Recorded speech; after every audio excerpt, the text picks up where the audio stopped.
So this is by Aether. However, Aether asked me to take over. They are experiencing some difficulties right now. So we still wanted to make sure that you guys got to experience this class. I I, I, so this is going to be applied ethics, ad-libbed by me. Not really. I guess ad-lib's not the right word. Led by me, but it is all Aether's work. So there you go. So we're going to start out with hold up. nice. Did you print it? Let me see if it's supposed There we go. Today's objectives is to become familiar with the four prima facie of ethics and understand how oneself and others uses emotivism. Now, I'm not going to lie, Aether. If you want to know where I know what the word prima facie is. It to. is from my driving school, and I've gotten weird looks because I've used it. But we use prima facie when we're talking about the predetermined road sign or predetermined speed limits on roads when you don't have a speed limit sign. So I'm not really sure what prima facie means now that it's in here. But we're gonna get through this. So, what is emotivism? Hold up. Let me get through this. So, emotivism is concepts like good and bad are notoriously difficult to define, even though we rely on them constantly. So, consider the gap between observing that a murder happened and claiming that the murder was wrong. If you isolate the two sentences, the tangible difference between those two ideas, as you will find, is all attitude. It's an attitude. So to say something is wrong is essentially to express a feeling about it. Because of this, the vast majority of what we call moral debate isn't actually about ethics. It's a disagreement over the facts of a situation, followed by us applying our pre-existing moral instincts to those facts. So I don't here, know. Without the cool English accent, it's just not the same. But anyway, I mean, that's fair. So here is the four prima facie. Uh, that is autonomy, one's right to decide, beneficence, when one acts upon the best interest of others, non-maleficence, the intention to do no harm, and justice, equality. So we have a really cool quote here from Jedi Knight Sophia. What's fair for one is fair for all. Allie, right now the screen is focused on Aether's screen, and you're presenting. So Oh, that explains why you guys keep saying that it is yeah. I got you. So hold up. Let me look here. How do I make that happen? So we're gonna go back over here, you got to turn your video on. That'd be good. I guess, maybe. I mean, if you want to make all sense and all that. Oh, you're the floating head. Neat. I'm the floating head. So we're going to huh. I guess we're gonna make me the spotlight for everyone. There we go. Then I'm gonna go back to sharing. Because sharing is caring. Yeah. Okay. Good. So can you guys now see my? Oh, No, wait. Is your is thing that the thing that says why? Pressy? Prima Oh yeah, yeah. facie. The four prima facie. Yeah. Yeah, you're good Yeah, now. yeah. This is Aether. This is Aether's Prezi. I'm doing Aether's Yeah, but now presentation. you have it on the right slide and everything. Okay. Oh, okay. Got you. Got you. So if I do this, can you see the next slide? Autonomy. Yeah. Autonomy. Oh, it's not doing it. I see. Wakata. So I have to do it this way. Okay. So we're going to do this. All right. So I actually went over what emotivism is already. So let's go Oh, over there you the go. next. All right, now we're seeing things moving. Okay, there we go. I know what happened. I know what happened. And now I know how to fix it. You see, if it was on PowerPoint, you would have been all good, That is correct. So let's also talk about how emotivism shapes ethics. So, emotivism is an ethical theory. It is also a theory of language. But it belongs to this discussion around what is good and what is bad. Broadly speaking, people might be familiar when it comes to morals, what's good and what's bad. There are kind of two schools.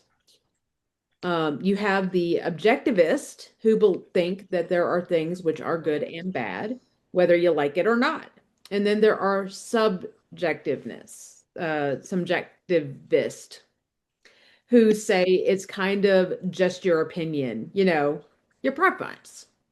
Emotivism is more on this subjective side, but emotivism is something a little bit different. It suggests that when people make ethical statements, what they're doing is expressing an emotion. When you say that murder is wrong, you are literally expressing an emotional state towards murder. That sounds very similar to subjectivism. In the subjectivist framework, the phrase murder is wrong translates to something like I don't like murder. Emotivism does not do that. So we're talking about the difference here, Ross, of subjectivism and emotivism. So emotivism is about the emotion behind it. It is not about well, that's just your opinion. It's about the emotion behind it.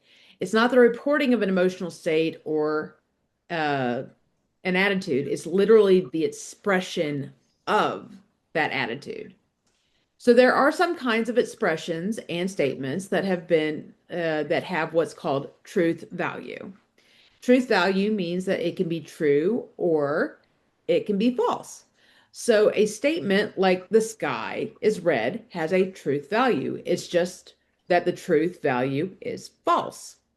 Whereas some statements like commands, for example, go over there, doesn't have truth value. It's not the kind of thing that you can be true or false about. It's just an expression. It's the same as me falling downstairs again and going, oh, is that true? Is it false? Am I lying? That kind of thinking doesn't apply here. You're just expressing something.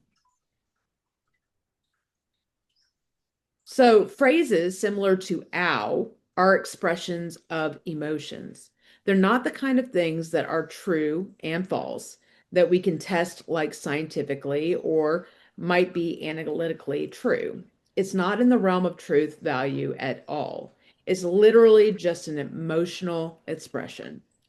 So it's meaningful in that sense, in a slightly different sense, that the literal meaning of the expression is just that, an expression. That's what the emotivist believes anyway. That's the broad position of emotivism. It belongs in this category of non-cognitivism about ethics, which means that these statements don't have truth value. There are cognitivists who think that ethical statements have truth value and non-cognitivists who don't think or who think that they do not have truth value. An emotivist is a form of non-cognitivism. For example, another non-cognitivist school is prescriptionism. Prescriptionism. You have a lot of visms in here, Aether. It's a tongue twister. Uh, so prescriptionism, it they believe that ethical statements are essentially commands. So reasoning can be connected to ethical statements on an emotivist framework. There is this idea that if we're emotivist, then suddenly the possibility for all disagreement on moral issues vanishes. Because how can we have a debate if there's no truth value? And that's true to a degree, and I can understand the criticism. It's not so much a criticism as it is an observation. And I think that when we actually break down and isolate the moral element alone, we'll find that there is actually a lot more agreement than there is disagreement. That doesn't do away with the problem. The challenge is, what if there really is a disagreement on the moral stuff? What if two people genuinely just have conflicting moral elements? In that case, there are two strategies. The first, you either say, well, if you really broke those down further, you'd realize that everybody ultimately has the same emotional expression on fundamental ethical issues because we're all human. We all have a shared evolutionary heritage that will have placed within us certain emotional predispositions that ultimately will be the same if we just break them down far enough.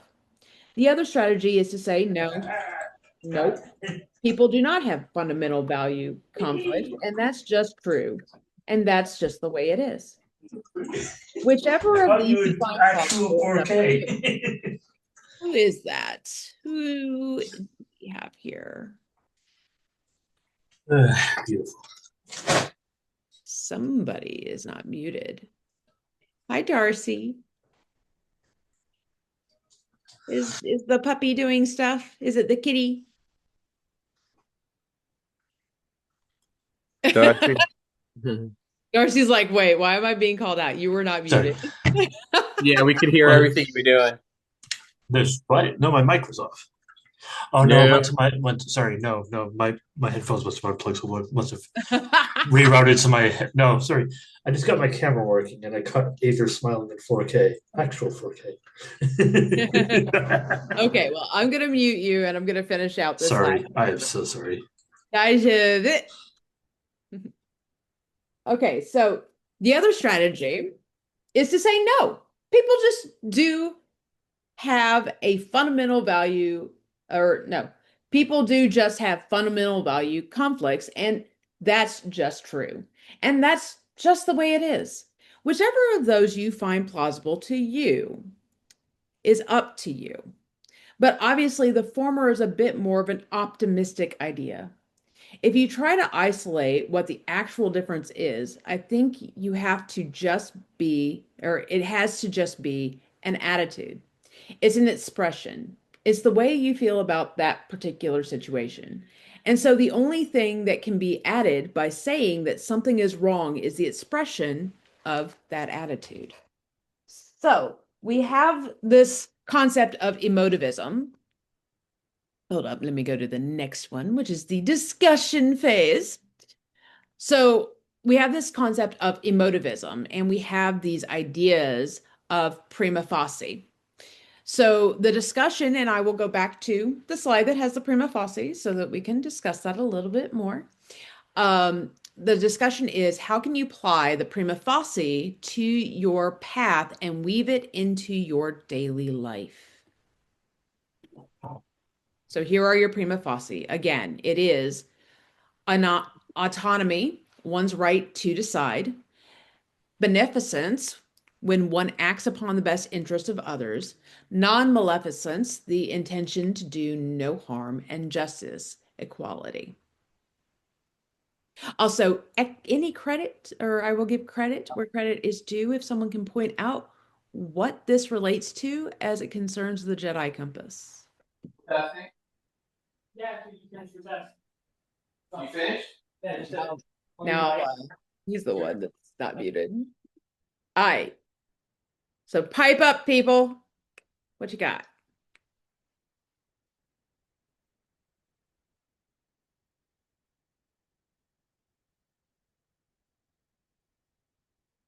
Well, like a single aspect of the compass, or Well, yeah, how does this relate to the compass? That would be one of the questions. But the other question was, how do you weave this into your daily path? See, I already know which one it is. And Aether didn't put it in here. I don't know if uh Aether Aether DM intended me. to say something on it afterwards, but I do know what it is without Aether putting it in here. Where's Yeah. Jackie? Jackie could probably answer this one, I bet. Well, Assuming she knew what the addition change was. See, this is why I said, is it cheating? Because I know this thing inside out now.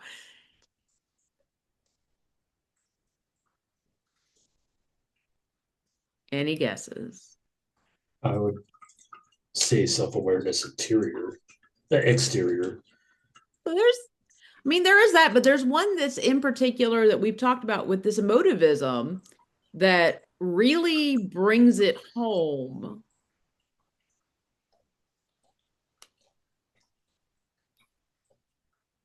I'll give you a hint if you happen to know what the original document said. This one was changed. The original word is no longer in there. It was changed to a new word, but the definition fairly remains stable as to what the definition is. Darcy's like, yeah, you would know way too much about this document.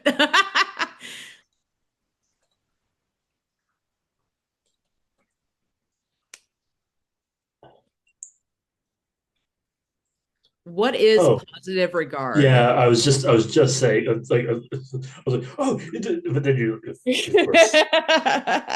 positive Yeah, regard, this obviously. very much relates to positive regard. People's right to like choose and like us to respect it based on like we believe that they know the what's best for everybody. And yeah, no, I get you. Oh, people are saying stuff in the chat. They're like, Allie, why aren't you over here? Everybody's on the chat. Oh, it's Aether. Okay. It's Aether. Like, come on.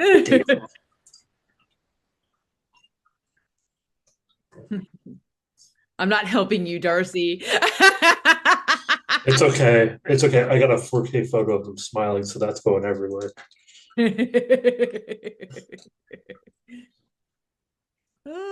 So how would you weave these into? So now we know it's positive regard, but this whole concept of emotivism can weave into positive regard, and we use emotivism relates to these prima facie by allowing a person to have autonomy, by allowing there to be benefit, but that word beneficial. We'll just say beneficial. It's based on beneficial.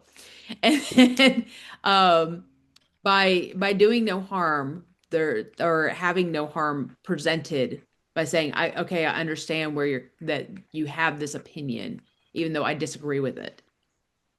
And then the concept of justice through equality. So let's hear y'all's thoughts.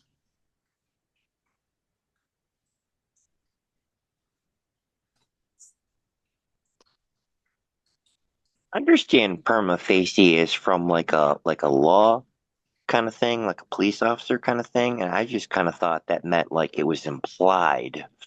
It's not a specific law, but it was like implied that you shouldn't do that. You know what? We're going to look up what prima facie means because I have been using this. I've been saying, oh yeah, so you have to look at um, the prima facie information so that you know what the speed limit you're supposed to be at. I know prima comes from prime. So prima facie. What? Prime people. Oh, really?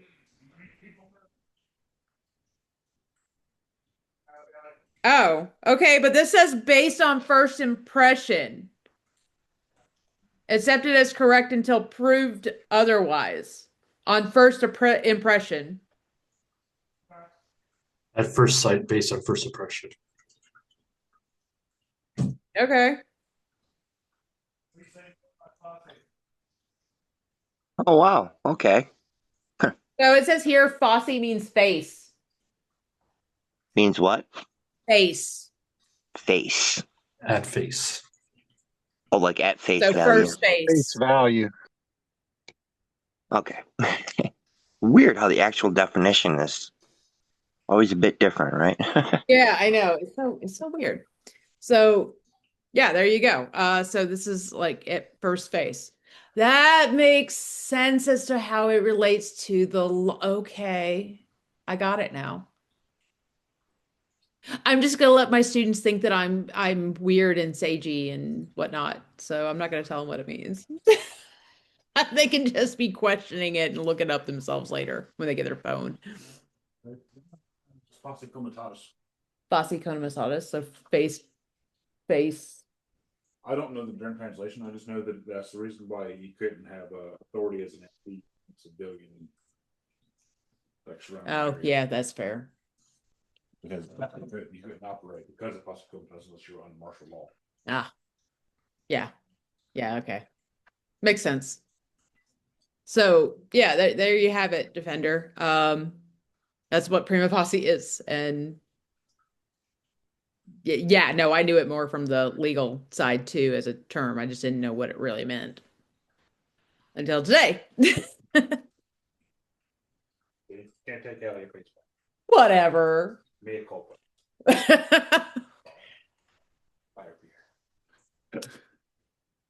So does anybody have any comments on this ethics thing?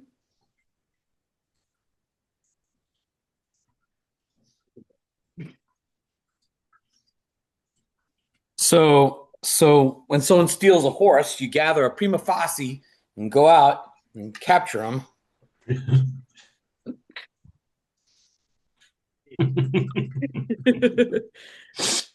My primo posse. That's it. Your prima posse. Sheriff, get the prima posse. What do I got in here? I got comments. Okay, so Whoa, that's hot.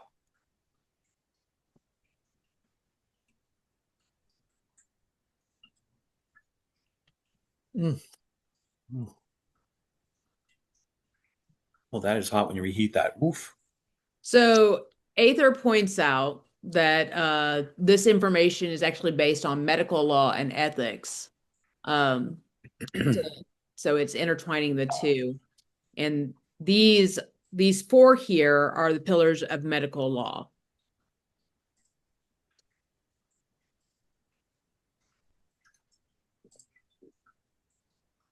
And this is just an introduction to it, but so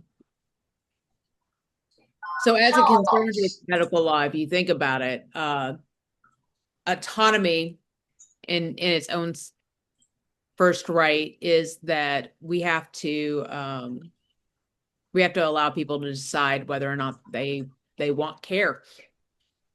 What are you laughing at? I thought medical law is all about hippos or whatever. Hippos, really? It's HIPAA, but whatever. Hippo.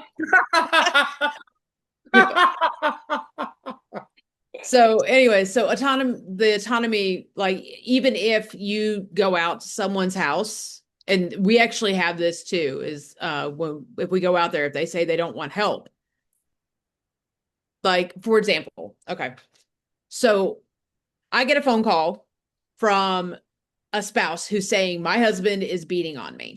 We respond out, domestic violence intervention training 101. Domestic violence divot, we call it divot. You go out there, you respond out, and suddenly the spouse is like, never mind, I wasn't being gone, because they see in their head, they see, I'm going to lose everything. I'm going to lose my not Medicaid, sorry. I'm going to lose my TRICARE. I'm going to lose my livelihood. Never mind, I wasn't beat on. Even if they were beat on, if they don't want to press charges, that is their autonomy, and we have to give that to them. They're not in a place yet to pursue change, and we have to allow that. That is their right to decide. And the same is true if they go into a doctor's office. If they don't want a rape kit taken, for example, if a person was raped and they said, I don't want a rape kit taken, no one can press that issue. That is their right to decide these things, even if we really want them to, so that we can put somebody away. We don't get that choice. Only the victim gets that choice. So then beneficence. So when one acts upon the best interests of others, we have to recognize, all of us have to recognize that where that person is in that time is where they are. And to do anything else would really put them in a place where they're going to be scared, terrified out of their minds, and it's actually not going to be beneficial to them at all.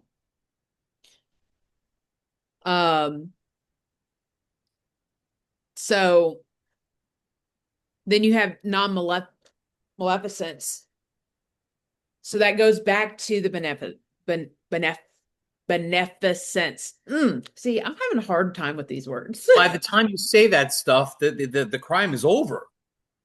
Well, right, but so we have to approach it from they're not being maleficent. We're not, and we can't be maleficent towards them. Like, we can't sit there and take them out of their comfort zone because we want to see change happen for them. Anybody know what lesson I'm referring to there? Because there is a lesson here, and we teach it. Oh my God, I know which one that is. Which one is it? Which one is it? It's oh man, it's that one when you go running into the building, you see the guy shot, and you can't. Yeah. Oh. So the gunshot I is can one, remember. but there's a word for it specifically for what we're talking about. Maleficence. I'm No. kidding. I'm kidding. It's the White Knight. We're talking about the White White Knight. Knight here. Yeah, that's the one I had to Right. teach. That's funny. Oh, Yeah. man. So the White Knight. You can't be the White Knight. We want to, but we want to because we feel a sense of justice, but that removes someone's equality. Their autonomy is part of that equality that goes into that. It removes their ability to do what they want. And we actually further put them into a state of kind of a prison, and they're not able to grow from where they are. That's just our codependents jumping in there, trying to be like, we're going to help you, but they're not in that place yet. So all of this, even though these are medical ethics, these ethics can translate into other things too. It doesn't have to just be medical. I showed you just how it kind of works with law enforcement and how we can apply these different things to our lives, even as Jedi. So now let's look at it from that perspective. How can you apply these to your life as Jedi? Come on, people. Give me something. I can't be the only one talking here. You can't help someone that doesn't want to help themselves. I mean, just to kind of quote something, right? Correct.